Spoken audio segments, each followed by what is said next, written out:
అందరికీ నమస్కారం. రాష్ట్రంలో చట్టవిరుద్ధంగా జరుగుతున్న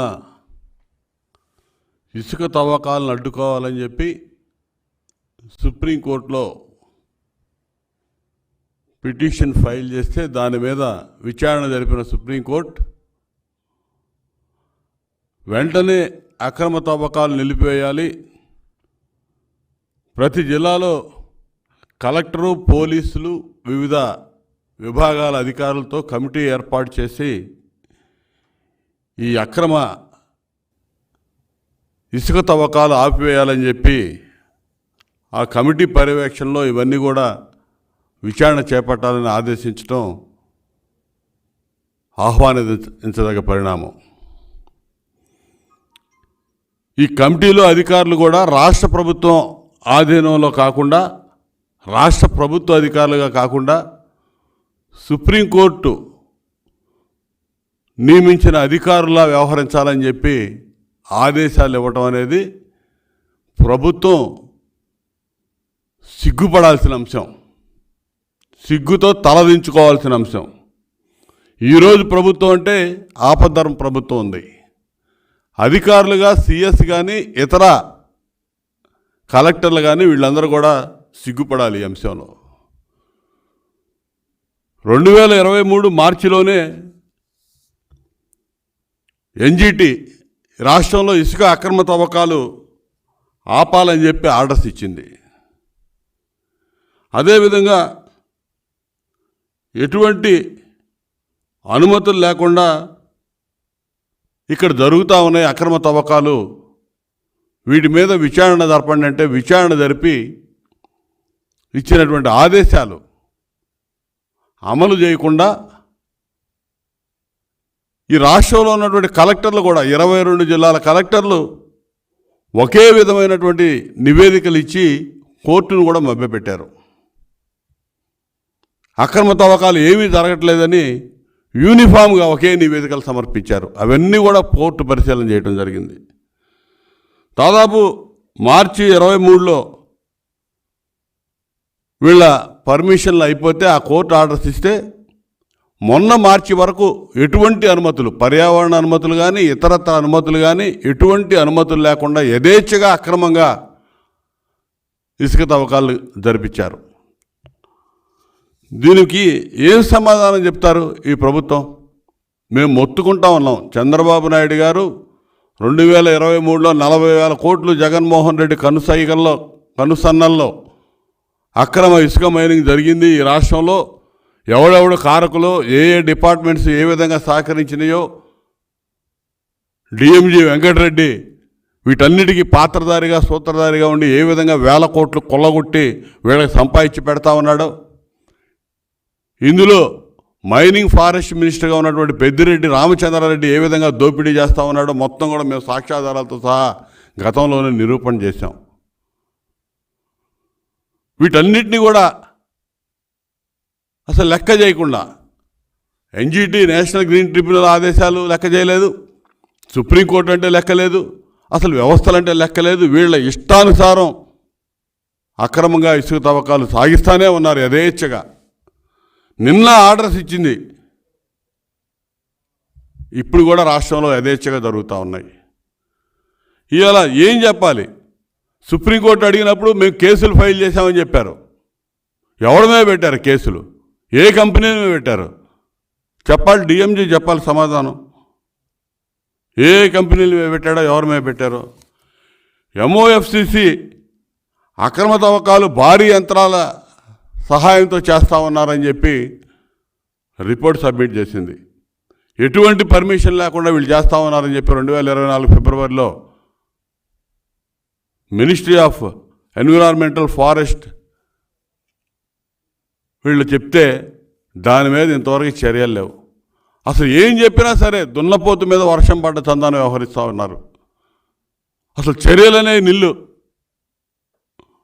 అసలు దీనికి ఈరోజు సుప్రీంకోర్టు కూడా చెప్పిన దానికి అసలు ఏం చెప్తారో అర్థం కావట్లా.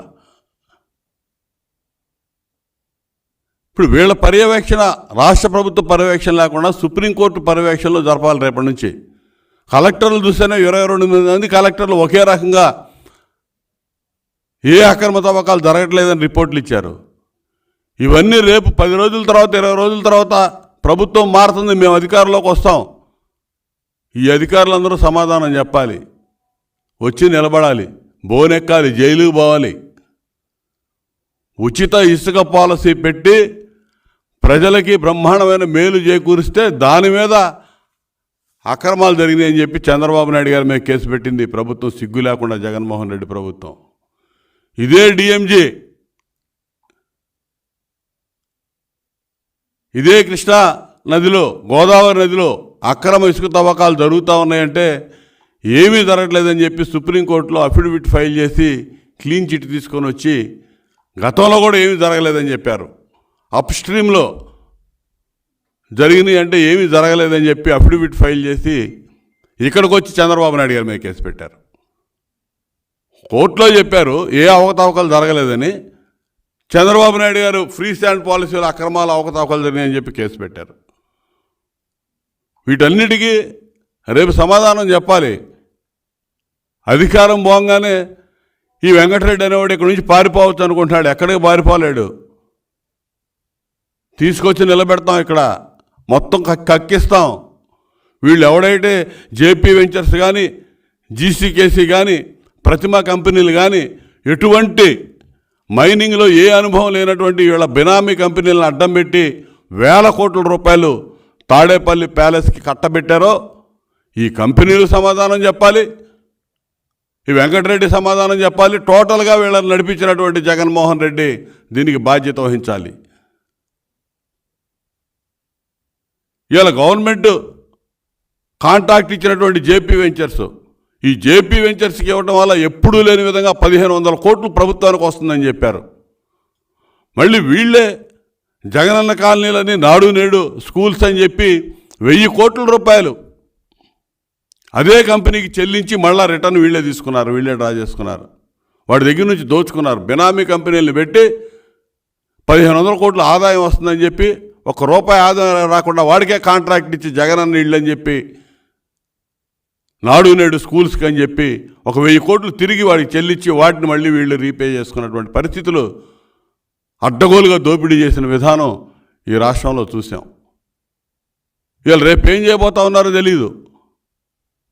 సుప్రీంకోర్టు ఈరోజు చెప్పినటువంటి ఆర్డర్స్ మీద సిగ్గుపడాలి.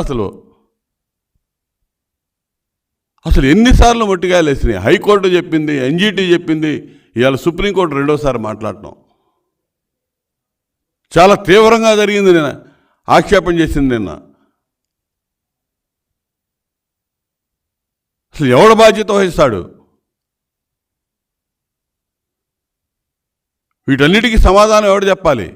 డిఎంజీ వెంకటరెడ్డి చెప్పాలి, మినిస్టరు పెద్దిరెడ్డి రామచంద్రారెడ్డి చెప్పాలి, సిఎస్ ఇవాళ మినిస్టరు, ఇలా ఆపద్ధన ప్రభుత్వం కాబట్టి సిఎస్ జవహర్ రెడ్డి చెప్పాలి,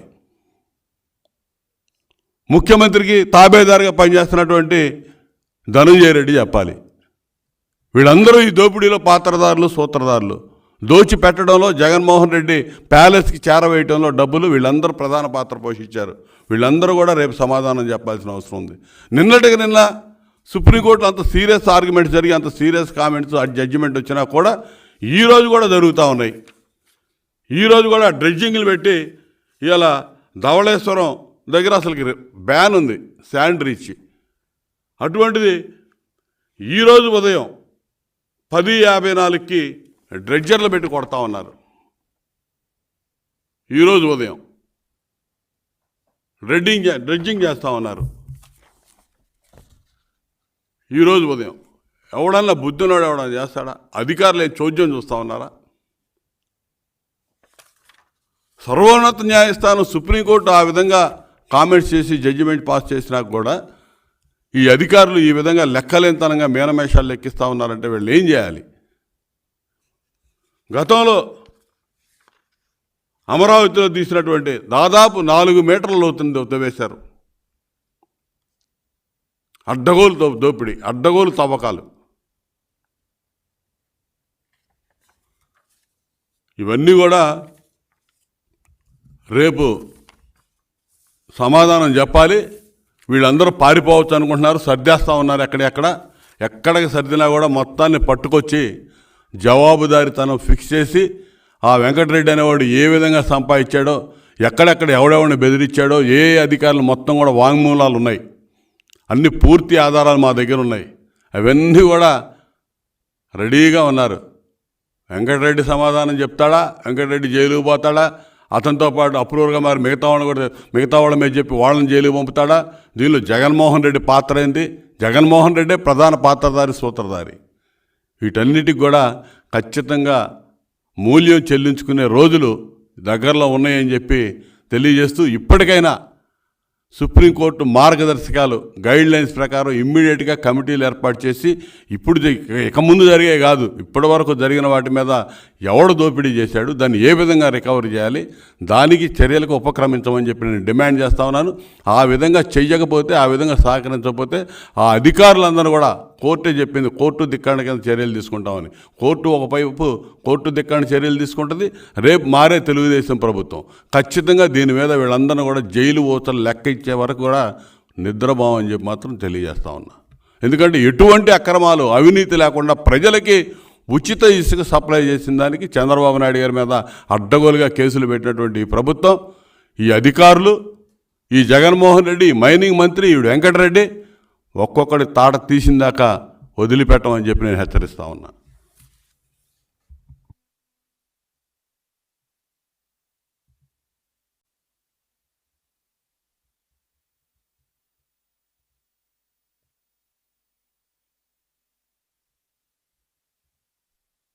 Please subscribe Pragna Media. Please like, share, subscribe to Pragna Media. Pragna Media, please do like, share and subscribe. Please subscribe to Pragna Media. Please like, share and comment if you like the video. Pragna Media.